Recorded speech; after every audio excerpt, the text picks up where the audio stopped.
Good morning and welcome. It is 9 o'clock. It's 9 o'clock? Geez, I overslept. It's 9 o'clock. It is the 17th day of 2021, of August, 17th day of August 2021.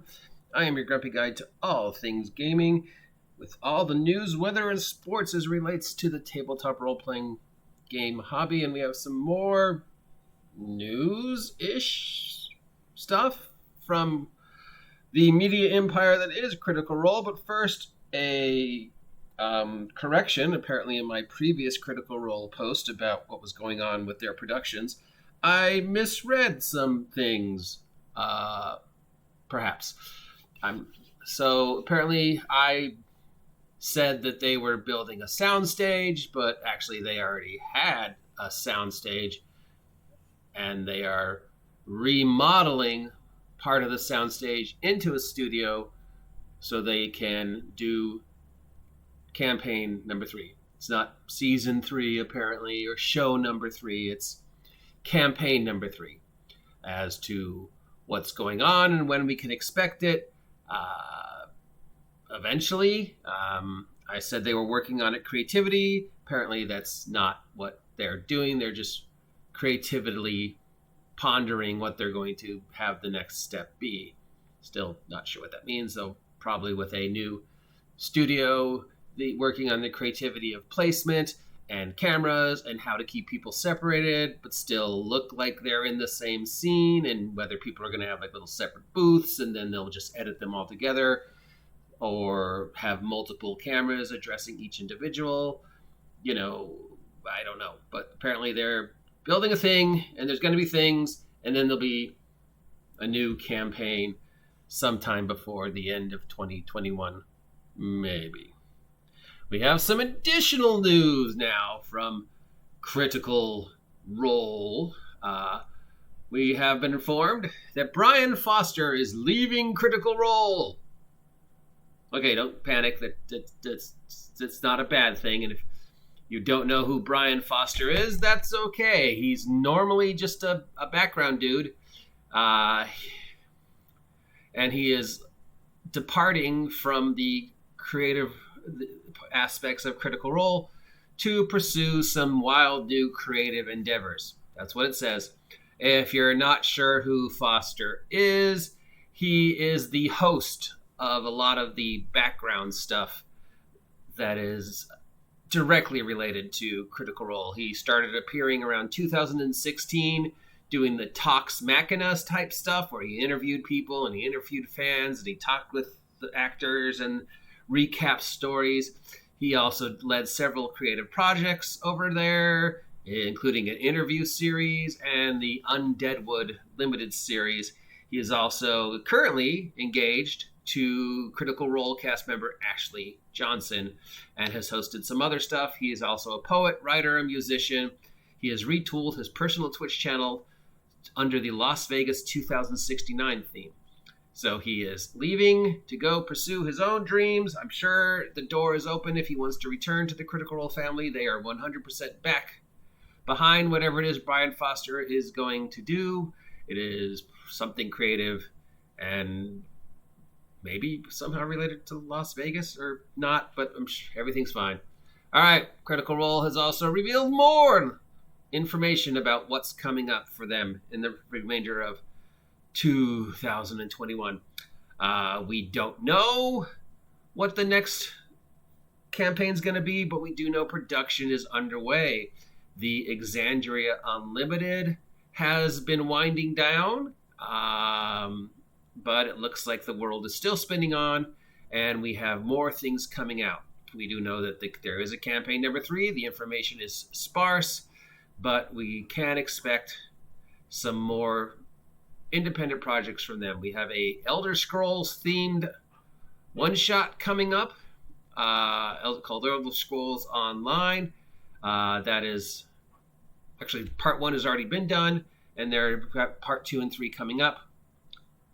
We also have the Exandria Unlimited wrap-up coming up.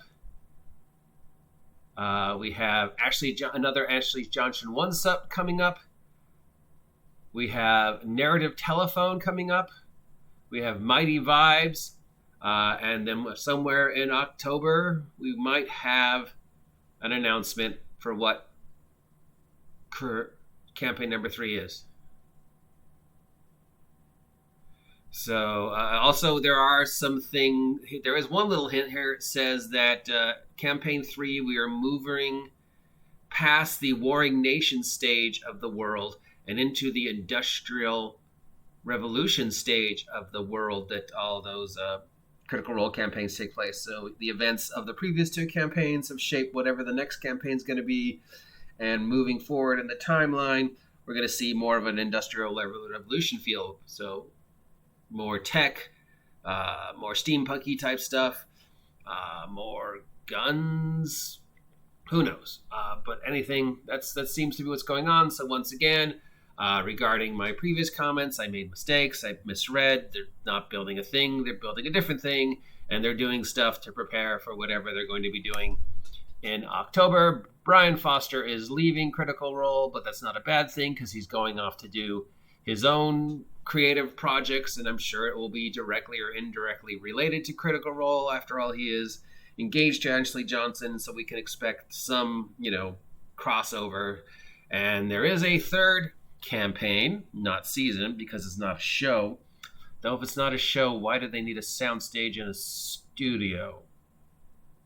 Anyways, but until the third thing happens, which should be late October, we have a couple one-shots and bits and bobs and other fun stuff that they do in between. Finally, in regards to the question, how do the actors of Critical Role make their money? And the answer is, I don't know. Obviously, all of them have careers outside of the Critical Role media empire. Many of them are well established in the voice actor trade, and whether it be cartoons or video games. That means they, depending upon what kind of contracts they had, they either got paid a lump sum when they did the voice, or if they have on the back end contract, then that means they get paid a certain amount whenever that voice is used or appears in any form of media. So if Mercer voices a character in a video game, he could choose just to take a lump sum up front for voicing that character, or he could choose to say that whenever that character appears in an ad or whatever, he gets a percentage of the money. Most people usually do the back end now because long term you actually end up making more money. Anytime when any of their voices are used, they make money. As for how Critical Role itself makes money, it makes money off of the advertisements. Every time you see those little blurbs at the bottom of the screen, it says, click here for erectile dysfunction or whatever. Every time that is clicked, they get a small percentage of money, which doesn't seem like a lot, but it can tally up. Also, if there's an ad before the Critical Role production or in between the Critical Role production, every time that ad shows, they get a small percentage, and if that ad is click, they also get a small percentage. Plus, they have sponsors, so the sponsors pay them some amount of funds to talk about their product, show their product during the Critical Role production. Now, they could, again, you've either taken a, off the top fund. Here's a chunk of money you can divide amongst yourselves, or they have a back end fund. So every time the clicks are made, or every time anybody goes to the site and uses the code, go to www.tunafish.com and use the Critical Role code and get 10% off. They will receive a small amount of funds if you use that code. Now, how that works even further, I don't know. It depends on whether they are a corporation and they receive their money as a group individual, i.e. Critical Role is the individual, and then that money is reinvested in each and every one that works for the Critical Role media empire, or if they each have individual contracts, which means, if Ashley appears and has a contract, but Sam appears and doesn't have a contract, then that would mean that Ashley would get some of the money, but Sam wouldn't. So it really depends upon how they arranged the contracts with the various sponsors and the various things that go into making a production like this work. Then that money is divided amongst everybody who works in front of the screen and behind the screen. And yes, there is a huge production company behind the screen. I'm sorry if you think there isn't. Otherwise, why would they need a soundstage? And then that's just reinvested. And every time you see a clip of Critical Role on YouTube or on a TV show or in an ad or a picture of Critical Role, or even a mention of some of the characters, like if Laura copyrighted Jesters and every aspect of Jester, then if Jesters, appeared in something and made money, she would get a small portion. But yeah, and then the money is reinvested, divided. They all get some form of financial income from Critical Role. How much? Don't know, but obviously it's enough that they're doing so well that they can continue to expand their media empire. Plus all the likenesses of the characters, like the plushes and the pop-ups and the figures, art, that makes the money. Every time their voices are used, that makes the money. Every time Critical Role is used, mentioned in something else, that makes the money. Money. It's a very complicated process of how a large scale with multiple individuals production like this makes money, but it does work if it's done appropriately. And they have an accounting business team that is trustworthy and is making their best with investments and how they use their images and voices. So they're all doing pretty well financially, I'm pretty sure. But I could be wrong because I don't know any of them, and I don't think their financial information is public knowledge. Nor do I care. But somebody asked the question, so that's my best guess of how Critical Role makes their money. And that brings our latest installment of what the media empire and St. Mercer are up to in the world of Critical Role. If you appreciate my snarkiness regarding Critical Role, let me know. If you don't appreciate it, well, there was a content warning at the beginning of this, so you have no one to blame but yourself.